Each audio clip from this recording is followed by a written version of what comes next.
Hello and welcome to Touchstone Center for Crafts. I'm sitting here with Julie Wiggins. Julie is a fabulous potter. You can see some of her work is around us. She just finished teaching an incredible porcelain hand building class here at Touchstone. We had a fabulous week. It was amazing. So thank you so much for being here and for talking with me. We're just going to talk a little bit about pathways to professions. And so could you just tell us all how you started in this and a little bit about your background? Were you always into the arts and just some of your story? Yeah. Thank you so much for having me. It has been such a pleasure to be here at Touchstone. I came my first time to teach 5 years ago, and I fell in love with this area, so to be invited back was such a pleasure. So talking about how I got started, well, my first experience at a craft school, I was 19, and I went to Penland School of Crafts.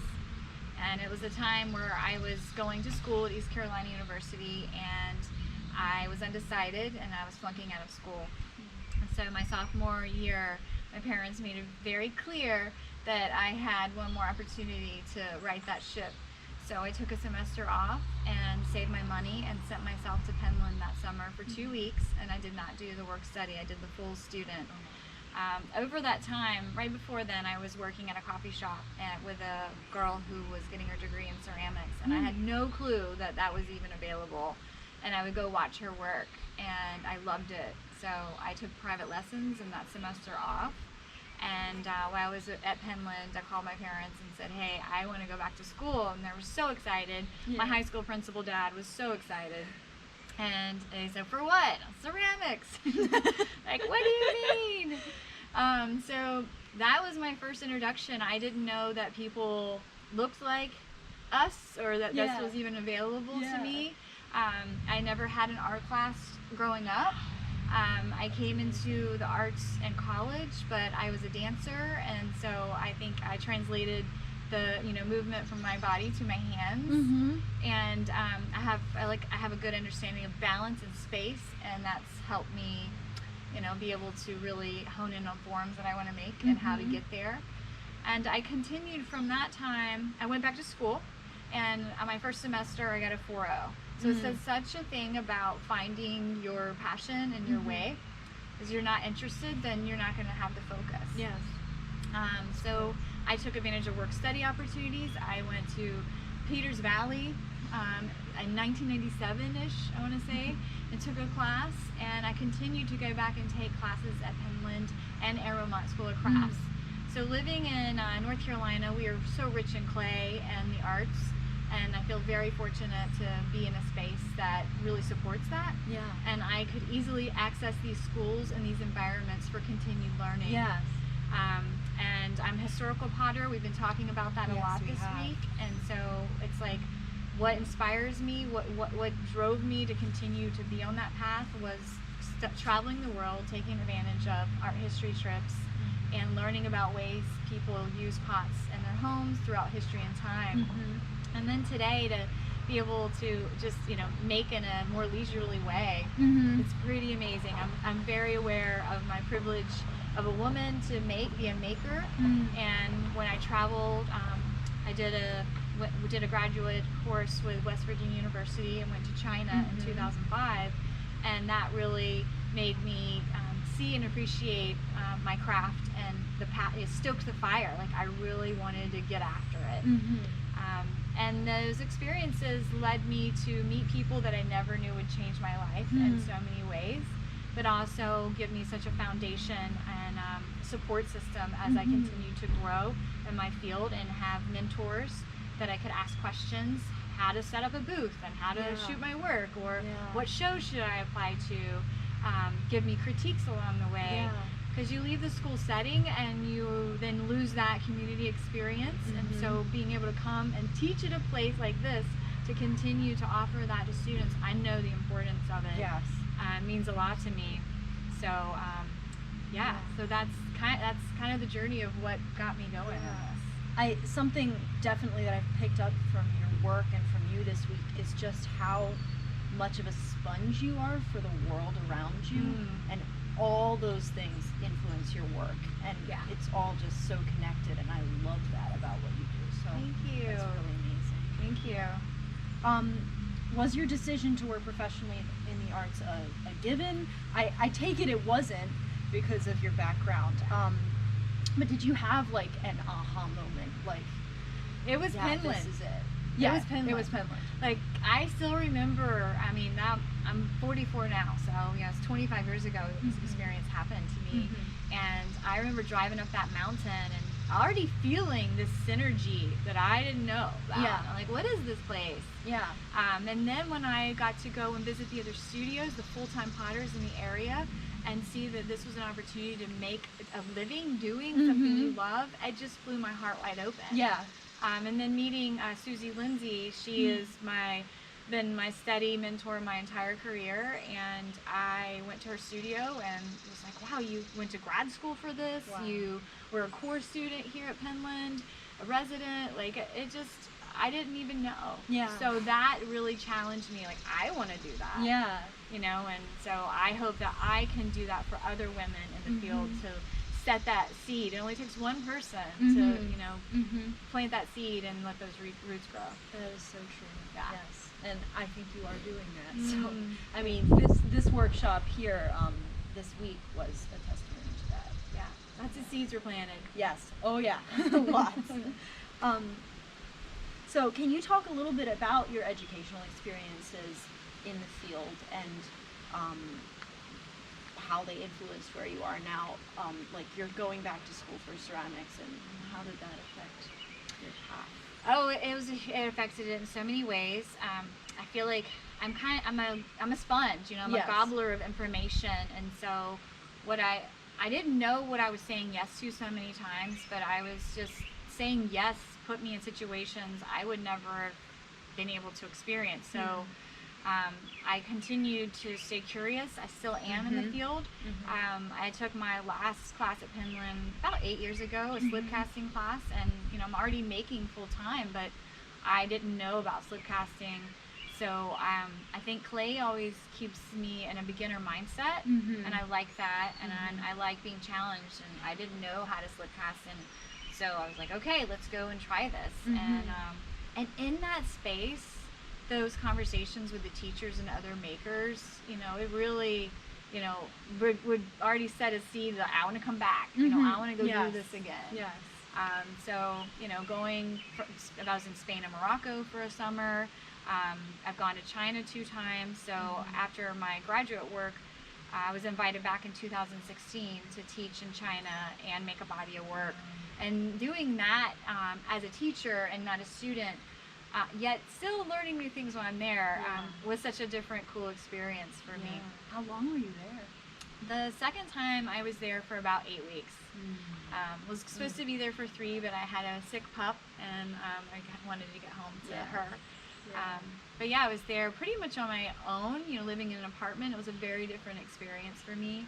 And I come from, you know, my father is a high school principal, so education is really important. So for me to continue to pass that on now as a teacher and continue to educate, it means so much to me. We need so many people. Not everyone's a great teacher, and I know it's one of my skill sets, and the ability to connect people, and not just to others, but to help connect to themselves so they can make the best work that they're meant to. That's beautiful. Thanks.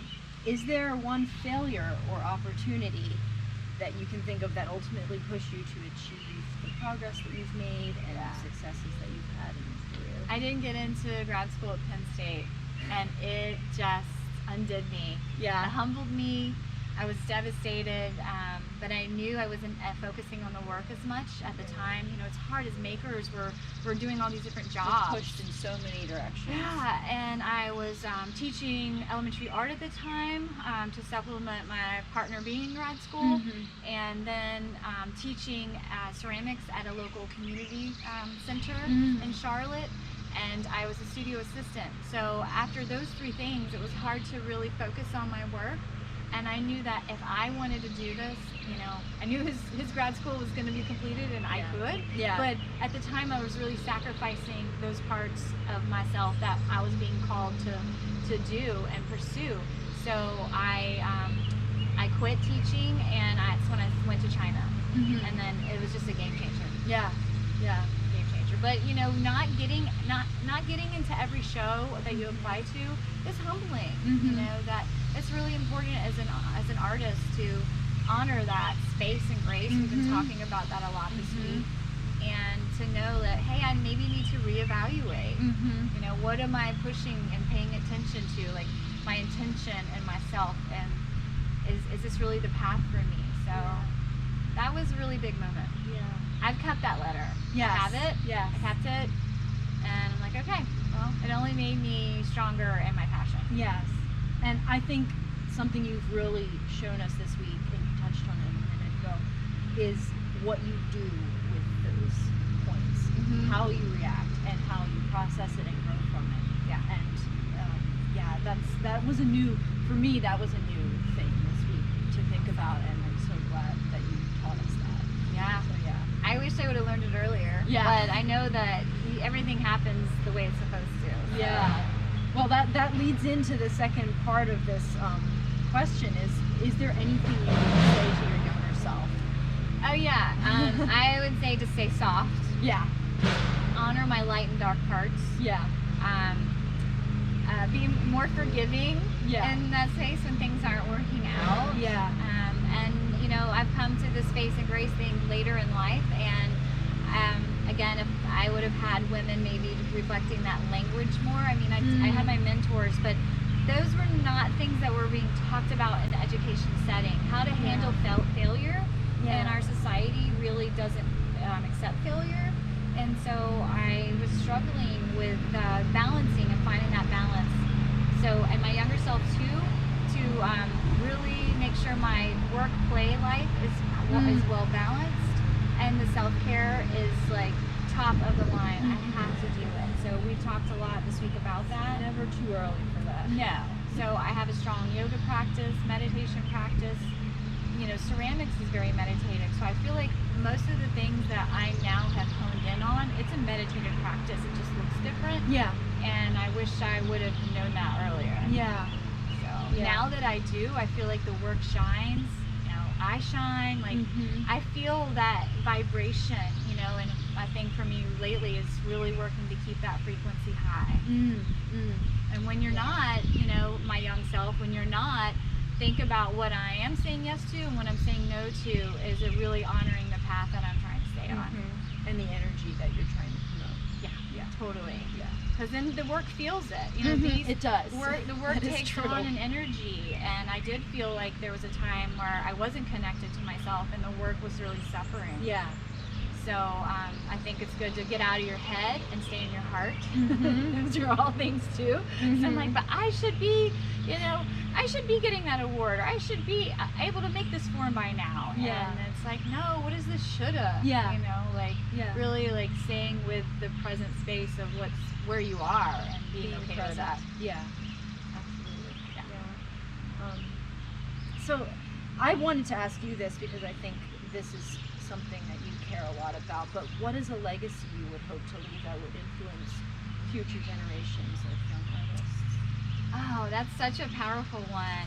A legacy, I think it's all the things we've been talking about this week, but in this conversation, to be kind, to practice Mitri towards yourself, kindness and love. I want all the people I interact with to really be able to feel that and how important it is to do that, and that, you know, as a maker, staying true and authentic to yourself it's so important to be vulnerable, to be able to like be on display. Like these are all like my, you know, little babies. Your in soul. a way. My soul. So like to create mindful objects that you know are going to be left in the world for years after I've passed. Like I feel a huge responsibility to that as a historical potter, seeing these pots in museums that are thousands of years old, and what I feel from them, I only hope that, you know, future humans that are making feel that same thing. Yes. And the dedication to all these things we've been talking about. Yeah. Me too. Well, Yeah. I am definitely one of the people who has benefited from your wisdom, so thank you. Yes. Yeah. Yeah. I love it. Thanks. And finally, how were you introduced to Touchstone? How did you become aware of this particular craft school? Well, Touchstone found me. Nice. So I was, great. you know, you never know what invitation you're gonna get Yeah. in your email, your inbox, but that was one I was so excited to do, and that's one of my goals. I want to be able to be teaching more and have more of these in-depth workshops where we can really dive deep.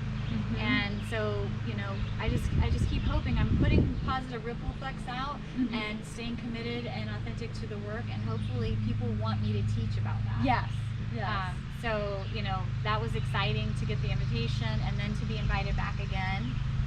So those things you say yes to, I did a pentaculum residency at Aramont 2.5 years ago, and that's where they invite makers from all medias to come in, and you get to collaborate and share, but you know, you're at a certain level of making in your career, and to be around other people like that, it's so exciting. That's and I met amazing. Travis, the program director here, and so we met and connected, and saying yes to that opportunity allowed me to say yes to meeting him and being invited back. So. And just being open to those possible relationships that can form and really influence where you go. Yes. Yeah. Well, this has been amazing. Thank you so much for talking with me. Is there anything else you'd like to add or close with? Just the importance of the craft school experience, Yes. and that I can't say enough great things about it, and that encourage students at all ages, and we've experienced that in our class. Yes. So people of all ages. Even in such a little awakening. group, it was amazing. Yeah. For them to be like, hey, I am an artist at 61. Yes. You know, like that is a part that I need to keep nurturing. So I would say that it's never too late to follow your dreams. Yeah. So, thank you for having me. My pleasure. And please follow Julie on Instagram and check out her work. She is absolutely amazing, and we look forward to having you back. Yeah, I'll be back next summer. Yes. For sure. Good. That's good. Thank you.